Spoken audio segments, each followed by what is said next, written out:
Hello, and welcome to the first episode of Series 2 of Burns Banter, the podcast that takes a fresh look at the life and works of Robert Burns, hosted by myself, Alistair Turnbull. Now in Series 1, what I did every episode was I took a poem or a song and I tried to explain it to you. I maybe gave you some of the history behind the poem or the song or some of the meaning of the words, or maybe even a whole new modern translation. So each episode was based around one poem or one song. In Series 2, which we're starting just now, I've gone a different direction. I'm going to look at the life of Robert Burns. And what I've done for that is I've split it into 8 different episodes. This episode being the very start of his life. And what I'm going to look at in this episode is the 2 main influences in his life and his early years, and that's his mum and his dad. And I'm also going to look at what's happening in Scotland at the time. What sort of situation he's born into. Is he wealthy? Is he poor? All the influences that were on Robert as he was born. That's what we're looking at here. So there's no poetry, I'm afraid, in this particular episode. It's sort of laying the groundwork for next week's episode, where we'll get up to the point where he has his first poem. So this week, the birth of Robert Burns, who's his mum and dad, what's happening in Scotland. Let's take a look at that right now.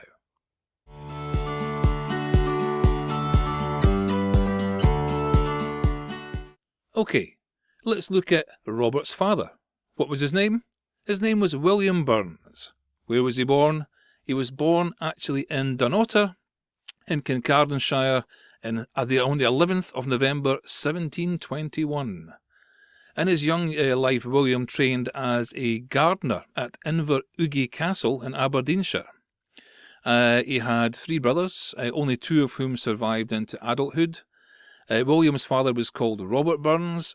He tried to be a farmer, but after the Jacobite uprising and the economic depression that followed the Jacobite uprising, he never became a farmer. In fact, the whole family was kind of ruined financially because of it. Also, William, who liked being in Aberdeenshire, liked being a gardener, had to move. He had to move south because the guy that owned Inveruggy Castle, the guy he worked for, was a Jacobite. And after the Battle of Culloden, he lost a lot of his lands, a lot of his money. There was no work there for William. William had to move to find work elsewhere. Now, I can't just mention Culloden and forget about it, because this time, Culloden actually happened on the 16th of April, 1746. And I don't know if you know this, but that's the last main battle that ever took place on British soil, was Culloden. Yeah, 16th of April, 1746. It devastated Scotland. It split it in 2. The English really took over rule. They built fortifications after that to really rule the Scots. They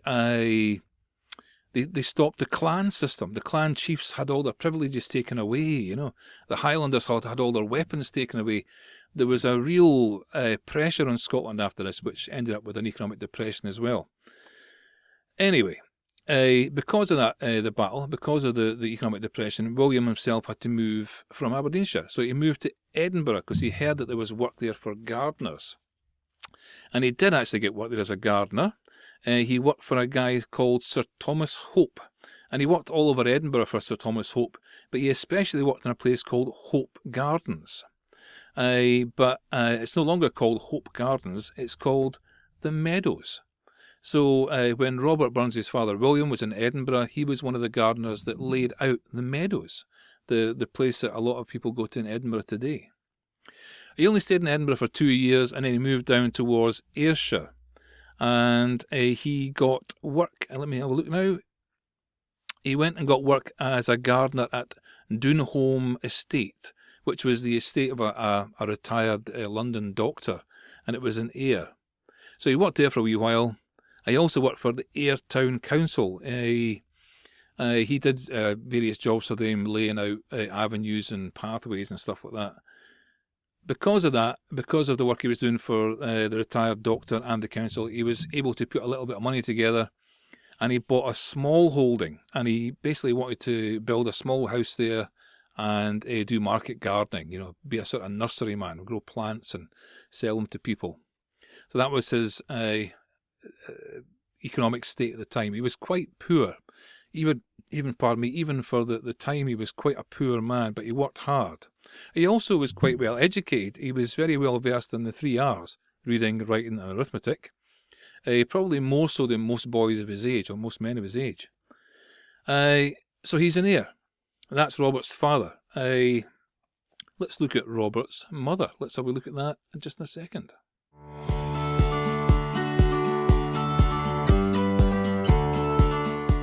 Right. We've had a quick look at Robert's dad. Let's have a quick look at Robert's mum. Who is she? Well, her name is Agnes Broun. She was born in Kirkoswald on the 17th of March, 1732. Her dad was a farmer. He was a farmer. He was a tenant farmer. He had 300 acres, and the farm was called Craigington. Now, she came from quite a big family. She was the eldest of 6. Unfortunately, when she was 10 years old, her mother passed away, and she really, for the next couple of years, had to look after the family. At the age of 10, she was looking after the family. And again, I said for 2 years she did that. Her father then remarried, and for some reason, she was sent away to Mabel, to a woman called Jean Rainey, who was actually her maternal grandmother. Her maternal grandmother was a very good storyteller. She had a real knowledge of old songs and old Scotch stories and ballads, and she encouraged Agnes to pass it on to her children as well. Her father had remarried, as I said earlier. That wife died. He then remarried again, but he actually married someone that was younger than Agnes. So he married a woman younger than his daughter. So Agnes really had very little to do with her father after that, which probably points towards the reason why Robert, when he grew up later on, had very little to do with his paternal grandfather, probably because his mother didn't get on with him. Agnes had been engaged to a guy. I was a ploughman. What was his name again? William Nelson was his name. She was actually engaged to this guy for 7 years, but then she saw him having some sort of indiscretion with another woman and immediately broke it off. William Burns was actually dating a girl from a local mill for a couple of years as well, and it's actually said that he'd written a letter of marriage proposal to this other woman he was dating. But in 1756, at a fair in Mabel, he met Agnes Broun. And I don't know what attracted her to her, because she was 11 years younger than him at the time.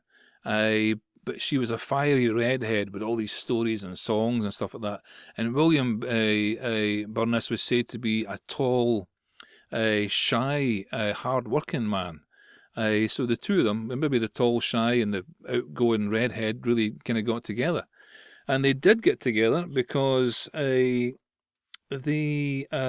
married just a couple. It was a year after that. Let me have a look, see when they married. Yeah, they married on the 3rd of December, 1757.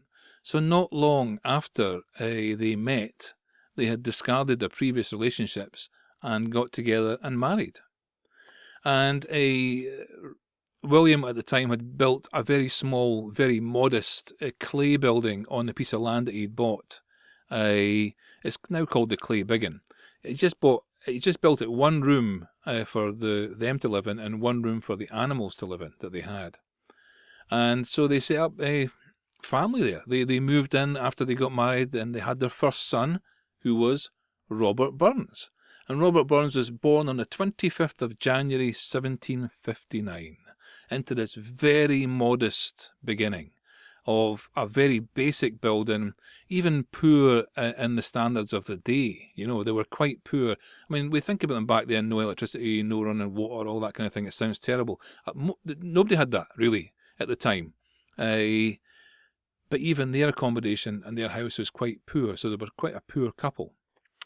But they worked hard. I know they worked hard together because William continued to work for the Doonholme estate as well as growing stuff in his market garden.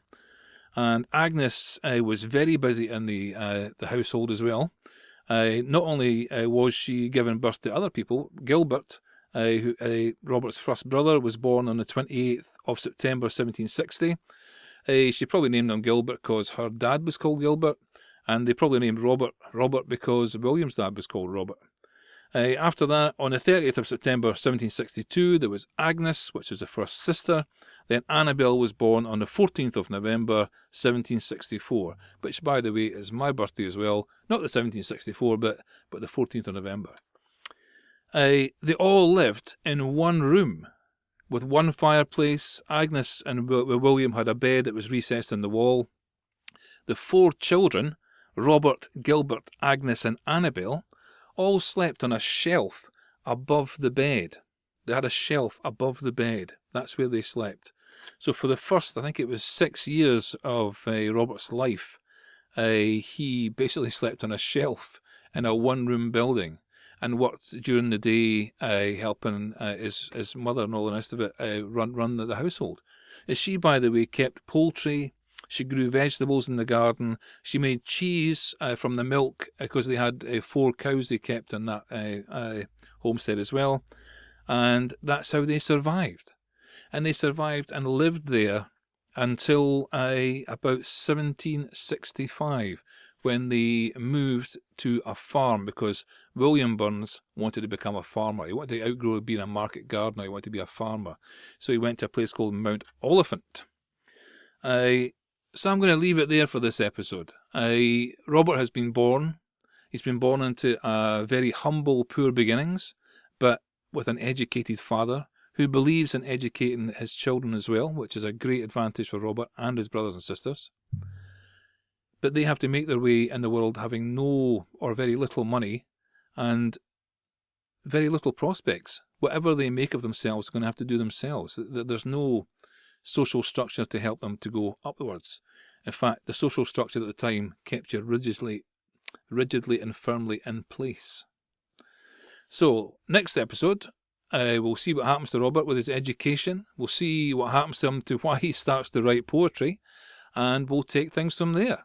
So I hope to see you in the next episode of Burns Banter, but until then, Slán Java.